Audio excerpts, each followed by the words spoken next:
सज्जनों, वृंदावन सौ वन नहीं, नंदगांव सौ गांव नहीं, वंशी वट सौ वट नहीं, और कृष्ण नाम सौ नाम नहीं।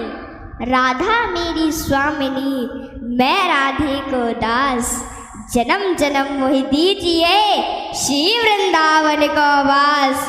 वृंदावन की वृक्ष को मरम न जाने कोई, डाल डाल और पात पात पे श्री राधे राधे हो।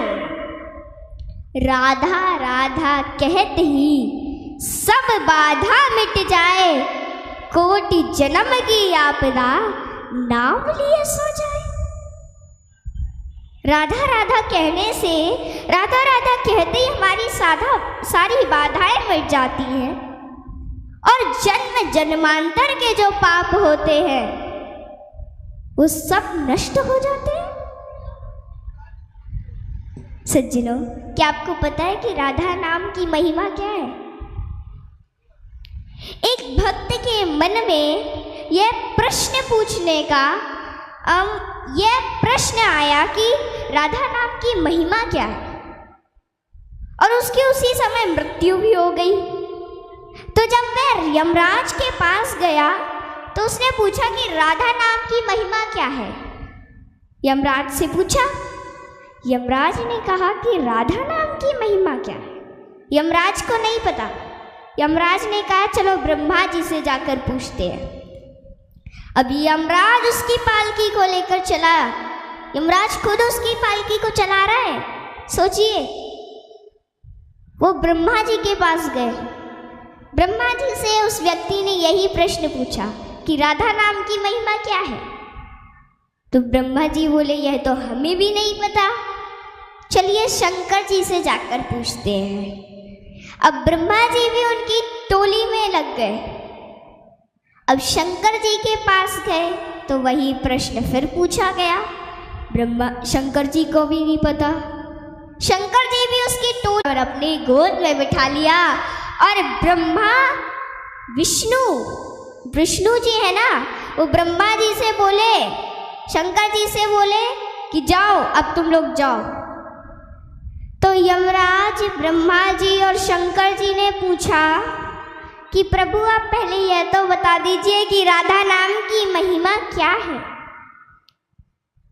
तो प्रभु ने कहा, अरे मूर्खो, तुम्हें अभी तक समझ नहीं आया कि अरे जिस भक्त को, जिसको मेरी गोद प्राप्त हो गई, ये राधा नाम की महिमा है प्यारे। एक बार राधा नाम बोलने से जन्म जन्मांतर के पाप नष्ट हो जाते हैं। इसीलिए कुछ भी करिए लेकिन राधा नाम कभी मत छोड़िएगा। एक बार जब ब्रह्मा जी सृष्टि का निर्माण कर रहे थे, तब एक बार उनके पास संत और देवता लोग आए और उन्होंने कहा कि प्रभु, आपको पृथ्वी पर भेजने के लिए अन्य और कोई जीव बनाने में इतना समय नहीं लगा जितना आपको स्त्री बनाने में समय लगा है। तो स्त्री बनाने में प्रभु इतना समय क्यों लग रहा है? तो ब्रह्मा जी ने पता क्या कहा? माताओं, इस बात को ध्यान से सुनना। ब्रह्मा जी ने कहा कि अन्य कोई जीव इसलिए इतना समय नहीं लगा उसे बनाने में क्योंकि वो सबके दुख को नहीं सह सकता है, लेकिन स्त्री को बनाने में इतना समय इसलिए लग रहा है कि वो सबके दुख को सह सकती है और खुद भूखी रहकर अपने परिवार को भूखा नहीं रहने सकती, और वह खुद नहीं सोएगी लेकिन अपने परिवार को जरूर सुलाएगी, अपना कष्ट किसी को नहीं बताएगी, दूसरों को पीड़ा नहीं देगी और दूसरों की पीड़ा का हरण कर लेगी। इसलिए मुझे स्त्री बनाने में इतना समय लगा है। ये ब्रह्मा जी ने कहा देवताओं और संतों से। तो माताओं, यदि आप ब्रह्मा जी की इस बात को सत्य करेंगी?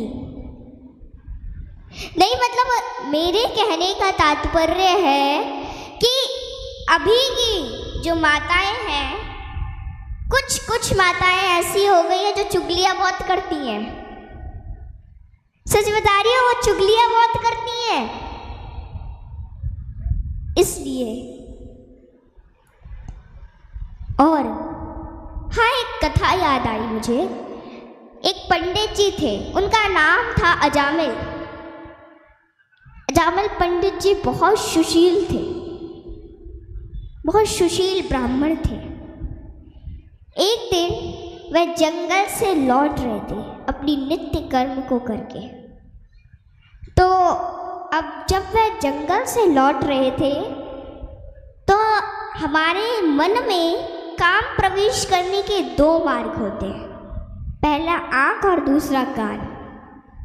यदि हम आँख से गंदा विचित्र दृश्य देखेंगे तो हमारे मन में काम प्रवेश होगा, और यदि हम कान से गंदा विचित्र संगीत सुनेंगे तो हमारे मन में काम प्रवेश होगा।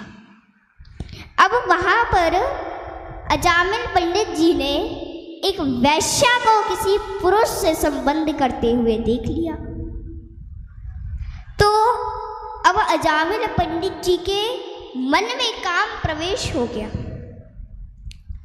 अजामिल के मन में काम प्रवेश हो गया तो अजामिल उस गणिका के पास गया और उससे जाकर के कहा कि देवी, हमारे घर चलोगी? हमारे घर बहुत सा धन है। और गणिका को तो धन ही चाहिए था। गणिका बोली, ठीक है, चलिए। अब गणिका चली। अब जब घर पहुंची तो जैसे ही घर में प्रवेश करने लगी तो जो अजामिल की पत्नी और बेटा थे ना, वो बाहर आए। तो गणिका ने जैसे ही देखा तो अजामिल से पूछा कि ये कौन है? तो वो अजामिल बोला कि यह मेरी पत्नी और यह मेरा बेटा है। गणिका ने कहा कि अगर यदि ये यहाँ रहेंगे तो मैं नहीं रहूँगी, और अगर मैं रहूँगी तो ये यहाँ नहीं रहेंगे। अब चुन लो किसको रखना है। तो अब गणिका के सौंदर्य पर मोहित होकर अजामिल ने अपनी परम सुशील पत्नी का त्याग कर दिया। अजामिल में गुण तो थे। अब सुबह स्नान करके और जैसे ही पूजा करने के लिए बैठा, भक्ति करने के लिए बैठा, तो तुरंत वहां पे गणिका आ गई और डांट कर बोली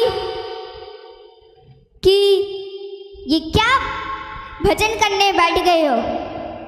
ये पूजा पाठ करने से धनवन नहीं आता। जाओ जाकर धन कमा कर लाओ।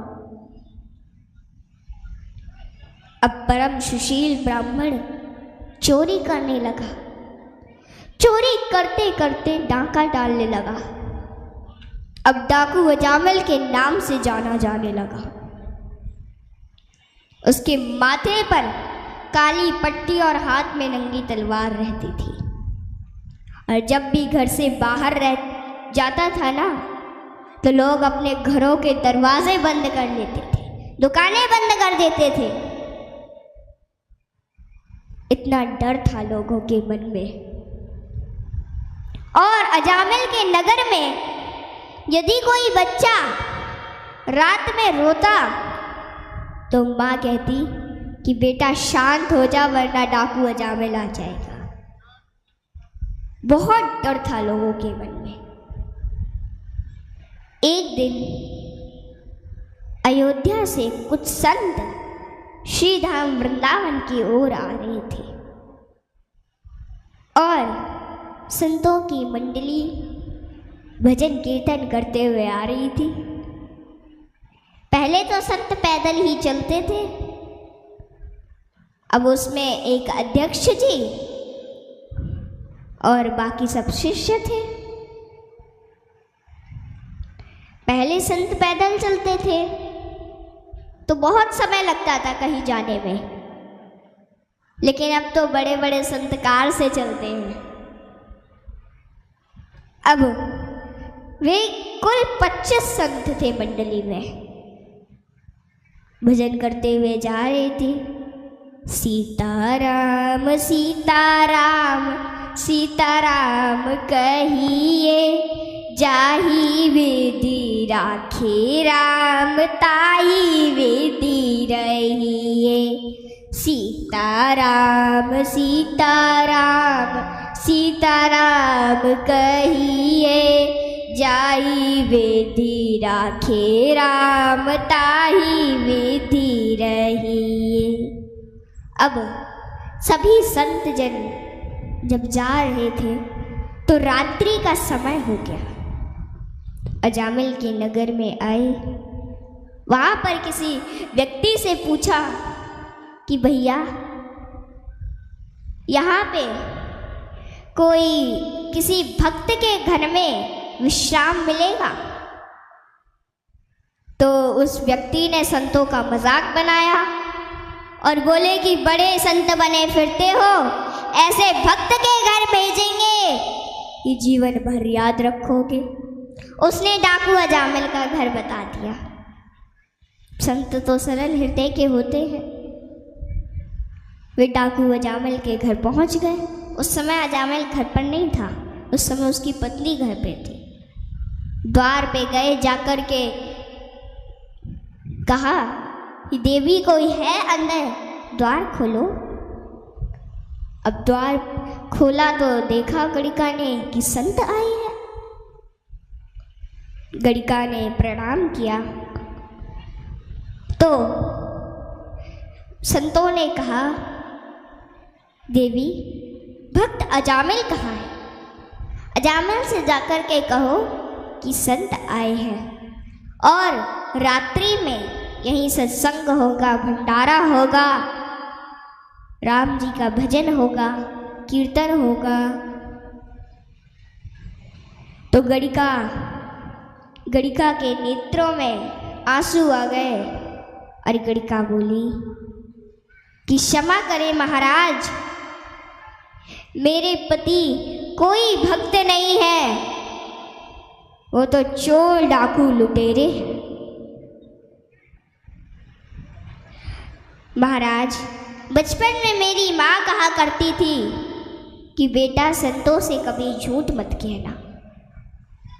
मैं सत्य कहती हूँ महाराज, मेरे घर मांस भक्षण होता है, मदिरा पान होता है।